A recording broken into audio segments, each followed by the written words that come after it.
Just going to use the 5 minutes for this. September 29th, in the Wall Street Journal, quote, "The whistleblower at the center of the impeachment investigation of President Trump will testify in the House very soon." This is a quote by the chairman. USA Today, September 29th. Talking with ABC News this week, Schiff, the Democrat who chairs the House Intelligence Committee, said the whistleblower would testify very soon. And the only thing standing in the way was getting security clearances for the attorneys representing the whistleblower so they could attend the testimony. From Vox, September 29th, Rep. Adam Schiff said Sunday the whistleblower at the center of a growing scandal surrounding President Donald Trump will testify before the House Intelligence Committee very soon.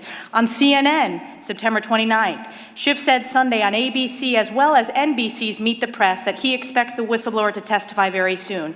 The Washington Post, September 29th. In an appearance on ABC News this week, Schiff echoed Pelosi's message. He also said he expected the Intelligence Committee to hear from the whistleblower very soon, pending a security clearance from Acting Director of National Intelligence Joseph McGuire. In the Huffington Post, Schiff told ABC's this week that he expects the whistleblower to appear before this committee very soon. In the New York Post, quote, "We'll get the unfiltered testimony of that whistleblower." In the Washington Times, quote, "That whistleblower will be allowed to come in." These are all quotes from Chairman Adam Schiff. In Talking Points memo, the question was posed, actually this was by George Stephanopoulos, "Have you reached an agreement yet with the whistleblower and his or her attorneys about coming before the committee and providing the information firsthand?" Quote, "Yes, we have," Schiff responded, "and as DNI McGuire promised during the hearing, that whistleblower will be allowed to come in and come in without a minder from the Justice Department or from the White House to tell the whistleblower what they can and cannot say. We'll get the unfiltered testimony of that whistleblower." In Daily Kos, "We're ready to hear from the whistleblower as soon as that is done, and we'll keep obviously riding shotgun to make sure that the acting director doesn't delay in that clearance process." In CNBC, "We'll get the unfiltered testimony of that whistleblower." In Market Watch, House Intelligence Committee Chairman Adam Schiff said Sunday that an agreement has been reached under which the whistleblower will testify before the committee very soon. I can keep going, but again, the chairman refused to allow us to put these into the record with unanimous consent. So I've read those out, and as we know, it is important to protect whistleblowers from retaliation and from firing, and we want to make sure whistleblowers are able to come forward. But in this case, the fact that we are getting criticized by Chairman Adam Schiff for statements that he himself made early on in this process shows the duplicity and just the abuse of power that we are continuing to see. With a minute 54 seconds left, I'll yield to my colleague, Mr. Jordan. I think, but there's still 4 people we've deposed that we have not been able to use see their transcripts, have their transcripts released, and therefore the testimony they provided we're not able to use in these open hearings. If it's an open hearing, all the available testimony from depositions that has been taken by the committee should be available to be discussed for the American people to see. But no.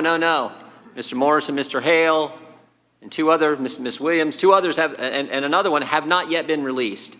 So I hope the chairman releases that. One other point I would make in the last minute of Ms. Stefanik's time.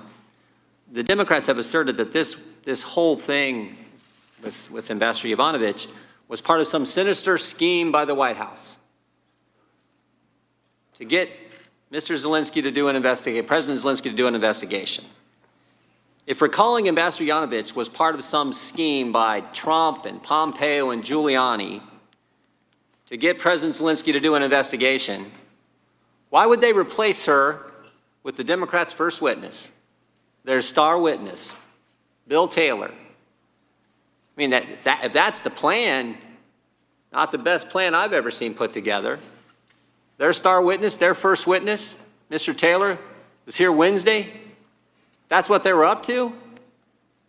I think it just demonstrates that that is not what went on here. Mr. Zelensky never undertook any investigations, and the reason the aid was released, as we discussed on Wednesday, was because Vice President Pence, Ambassador Bolton, and U.S. senators all talked with President Zelensky, and they were convinced he was the real deal, as the ambassador has alluded to in her testimony. That's why the money was released. That I yield back. First, most of what the whistleblower has alleged has been corroborated by the witnesses that we have heard from. Second, the president, who my colleagues so shamelessly continue to defend, continue to pressure, threaten, and intimidate the whistleblower. So I'd like unanimous consent to put into the record A September 26, 2019 article from Business Insider. Trump suggested the whistleblower who filed a complaint against him is guilty of treason, which is punishable by death. Without objection. How about September 26, 2019, Vanity Fair? Trump suggests executing the whistleblower's sources like, quote, in the good old days. Third, Without objection. September 29th, whistleblower's lawyer raises fear for client safety. Without objection. From Axios. Mr. Chairman, the whistleblower has an absolute right to anonymity. The whistleblower's lawyer has said that he fears for his personal safety and will only answer questions now in writing. I wish my colleagues would join me in protecting the whistleblower's right to anonymity. But Ambassador Yovanovich, I want to follow up on some of the suggest that your testimony here was completely irrelevant to the issues at hand. Why are you even here? Isn't this just some small matter that should have been referred to HR? So I want to bring our attention to someone who thought you were actually very important to this whole plot or scheme, and that is the President of the United States. There was only one ambassador, I believe, who was discussed by the President in the July 25th call, and that was you, Ambassador Yovanovich. And I want to refer back to how you were brought up in that conversation. At one point during the conversation, the President brings up this prosecutor who was very good, and it was shut down, and that's really unfair. And I think you indicated earlier that that was a likely reference to Mr. Lutsenko, the corrupt prosecutor, is that right? I believe that is the case, but I don't know. So immediately after the President brings up this corrupt former prosecutor, only one, I'm sorry, my staff has corrected me, only one American ambassador is brought up in the call. Immediately after the President brings up this corrupt prosecutor that he praises and says he was treated very unfairly, he then encourages Zelensky to speak with Giuliani, the guy who orchestrated the smear campaign against you, correct? Yes. And he then brings you up. So he praises the corrupt prosecutor. He says, I want you to talk to Giuliani, the guy who smeared you. And then he brings you up. He obviously thought you were relevant to this. But what is even more telling is immediately after he brings you up and says that you, the woman, was bad news, he says there's a lot to talk about Biden's son, that Biden stopped the prosecution, and a lot of people want to find out about that, so whatever you can do with the Attorney General would be great. Immediately after praising this corrupt prosecutor, he attacks you, and then he goes right to Biden. That would indicate to you, wouldn't it, Ambassador, that he connects you somehow with this prosecutor you were at odds with and his desire to see this investigation of Biden go forward, would it not?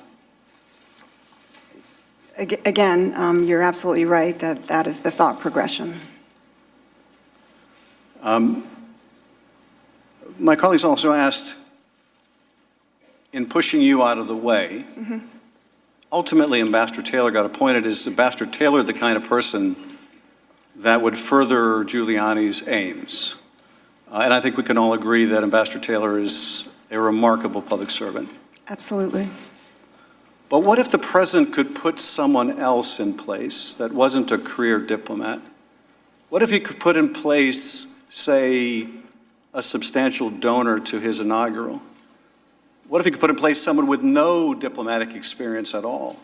What if he could put in place someone whose portfolio doesn't even include Ukraine? Might that person be willing to work with Rudy Giuliani in pursuit of these investigations? Yeah, maybe. That's exactly what happened, wasn't it? Yes. And my colleagues also say, well, the security assistance ultimately went through. So if they sought to condition or bribe Ukraine into doing these investigations by withholding security assistance, they ultimately paid the money. Are you aware, Ambassador, that the security assistance was not released until after a whistleblower complaint made its way to the White House? Yes, I'm aware of that. Are you aware that it was not released until Congress announced it was doing an investigation? Yes, I'm aware of that.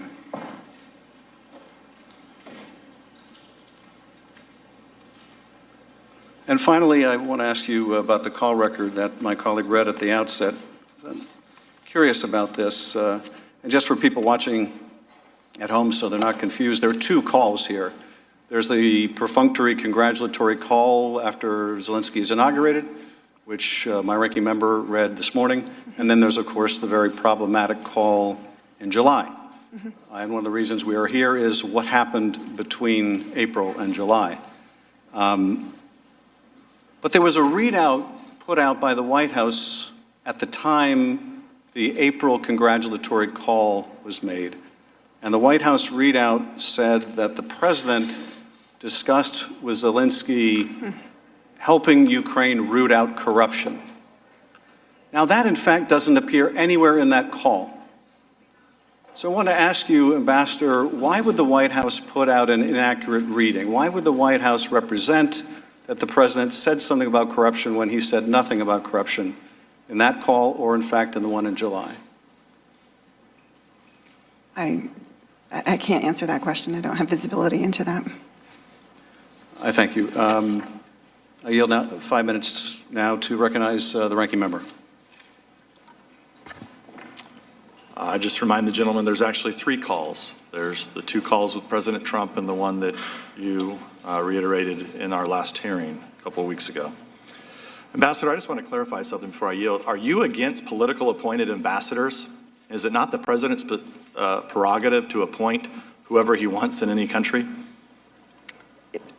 First of all, I am not against political ambassadors, just to be clear. I just wanted to clear that up. Now, can I yield to Ms. Stefanik? I need your permission.